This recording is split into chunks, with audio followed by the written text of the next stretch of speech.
Ça fait une vingtaine d'années que je pratique la peinture.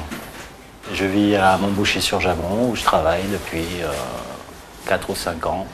Je viens du théâtre et de la danse, c'est ça mon territoire d'origine. Donc j'ai commencé à peindre autour du geste en fait. Il y a beaucoup de visages dans mon travail, il y a pas mal de corps aussi, pas là aujourd'hui mais j'en dessine beaucoup.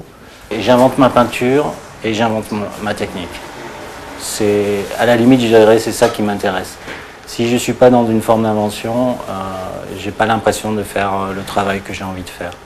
Donc, pour ce qui est des techniques, on peut dire qu'il y a une grosse partie de ce que moi j'appelle les empreintes. Les empreintes, en gros, ça consiste à travailler sur des supports qui sont relativement peu poreux, c'est-à-dire du verre, des papiers glacés, du lino.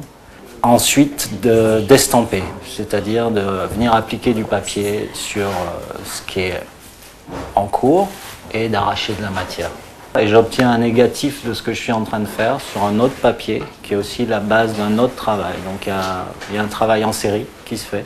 Actuellement, je travaille plus sur le trait, mais cette pratique-là revient tout le temps. Et en plus, il y a une manipulation du papier dedans qui est un de mes matériaux préférés. J'ai quasiment jamais acheté de la peinture jusqu'ici. J'ai toujours travaillé avec des matériaux de récupération, j'ai utilisé des peintures émail, j'utilise du goudron et j'utilise des peintures de bâtiments. Tout ce qui contient du pigment ou tout ce qui est susceptible sur du papier de produire un effet, de produire de la matière, de produire de la couleur. Donc tout est bon pour moi. J'essaye d'inventer avec ce que j'ai sous la main. Voilà.